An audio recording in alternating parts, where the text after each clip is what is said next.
Assalamualaikum warahmatullahi wabarakatuh. Sahabat yang dirahmati Allah, di dalam hidup tentu saja tidak mungkin semua orang akan suka dan mencintai kita. Setiap di antara kita pasti akan ada yang suka dan tidak suka. Hal ini menjadi lumrah karena manusia pasti memiliki kekurangan dan juga memiliki kesalahan. Adanya hal tersebut menjadi dorongan kita sebagai manusia untuk selalu berusaha minta maaf, saling memaafkan dan memaklumi kesalahan setiap orang. Sebagai manusia, dengan tujuan penciptaan manusia, proses penciptaan manusia, hakikat penciptaan manusia, konsep manusia dalam Islam dan hakikat manusia menurut Islam sesuai dengan fungsi agama. Pasti kita akan memiliki kesalahan dan kekurangan di mata orang lain. Tentu saja hal ini harus kita sadari. Di dalam Islam, orang-orang yang membenci kita akan lebih baik jika kita memberikan yang terbaik untuk mereka. Sekaligus akan lebih baik jika kita mendoakan mereka, walaupun mereka tidak tahu atau mengerti apa yang kita lakukan. Dalam ceramahnya, Gus Baha menjelaskan bahwa cara Nabi Muhammad SAW menghadapi orang yang membencinya. Jika awalnya Nabi diperintahkan oleh Allah SWT untuk sering melakukan qiyamul lail.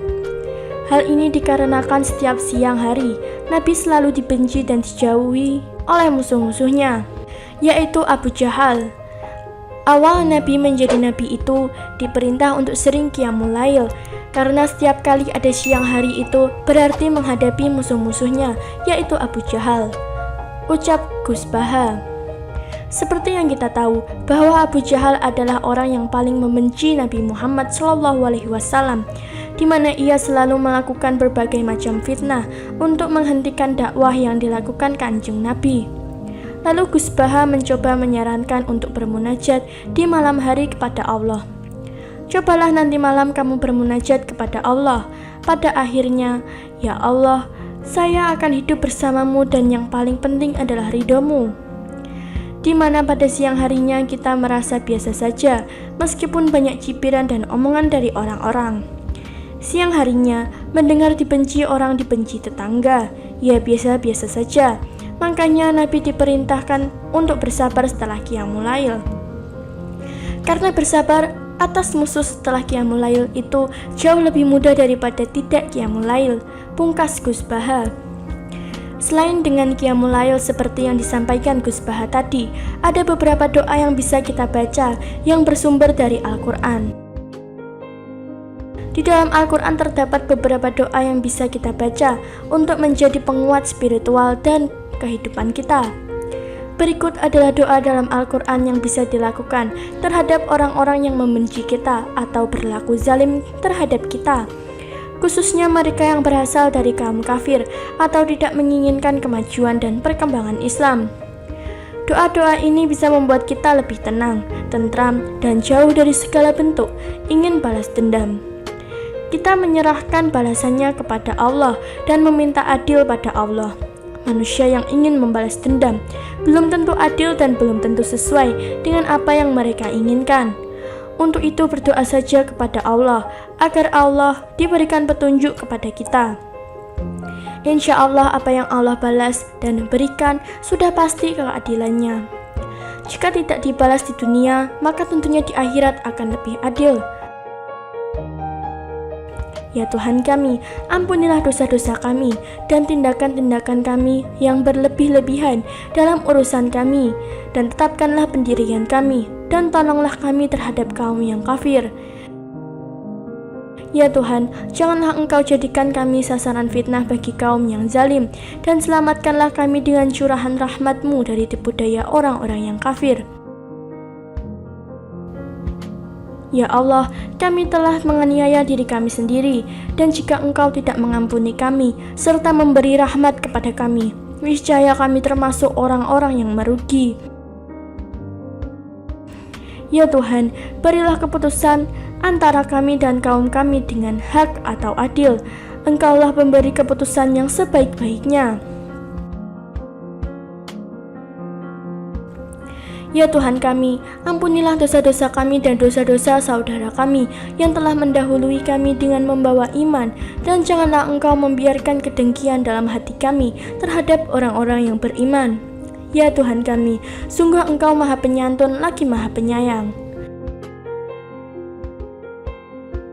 Ya Tuhanku, berikanlah kepadaku hikmah dan pertemukanlah aku dengan orang-orang yang salih, serta jadikanlah aku buah tutur yang baik bagi orang yang datang kemudian. Dan jadikanlah aku termasuk golongan orang-orang yang mewarisi surga yang penuh nikmat. Ya Tuhanku, ampunilah dosa-dosaku dan dosa kedua orang ibu bapakku, serta dosa orang yang masuk ke rumahku dengan membawa iman, dan orang beriman laki-laki maupun perempuan, dan janganlah Engkau tambahkan bagi orang-orang yang zalim itu selain kebinasaan. Doa-doa tersebut adalah doa-doa yang ada dalam Al-Quran dan bisa kita bacakan saat mengalami segala macam tentang kejahatan, kebencian, atau perilaku zalim dari orang lain. Tentu bagi kita seorang muslim menjadi muslim yang baik adalah suatu keharusan. Jika ada yang membenci diri kita, maka jangan sampai kita sama seperti mereka menjadi benci dan turut membencinya.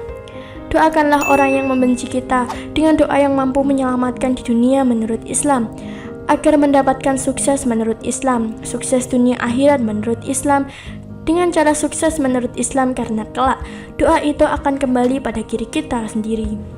Selain itu, ada hikmah mendoakan kebaikan orang yang membenci kita. Ada banyak hikmah dari kita membalas kebencian orang itu atau kezaliman orang lain dengan doa dan kebaikan kita. Tentunya tidak sama dengan kita menjadi merendahkan diri kita atau menghinakan diri kita sendiri. Berikut adalah hikmah yang didapatkan dari hal tersebut. Pertama, menjadi lebih tenang. Hati kita tidak akan menjadi bermasalah karena yang kita keluarkan adalah kebaikan, bukan membalas dengan keburukan.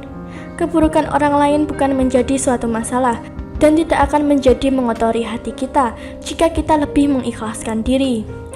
Kekotoran hati bisa saja terjadi ketika kita membalas kebencian orang lain dengan kebencian kembali. Yang kedua, tidak sama dengan mereka yang membenci kita. Kita akan mendapatkan kebaikan dan balasan yang lebih baik dari Allah jika kita membenci perilaku tersebut. Maka jangan sampai kita menjadi orang yang juga merendahkan diri kita sendiri. Jangan sampai kita melakukan hal serupa dan kita menjadi orang yang juga dibenci oleh orang lain karena perilaku tersebut. Yang ketiga, pahala yang besar. Pahala yang besar hanya akan didapatkan oleh orang-orang yang membalas keburukan dengan kebaikan, bukan sebaliknya. Untuk itu, jadikan diri kita orang-orang yang berpahala besar karena selalu mendoakan dan meringankan beban orang lain. Lalu yang terakhir, menjadi orang-orang yang bijaksana. Orang-orang yang membalas keburukan dengan kebaikan akan bernilai berbeda. Untuk itu, kebijaksanaan hanya akan datang kepada mereka yang benar-benar berpikir jernih dan jauh dari segala dendam. Nah, sahabat yang dirahmati Allah, itulah tadi cara menghadapi orang yang membenci kita. Bagaimana tanggapan Anda? Tulis di kolom komentar dan terima kasih telah menonton video kali ini. Wassalamualaikum warahmatullahi wabarakatuh.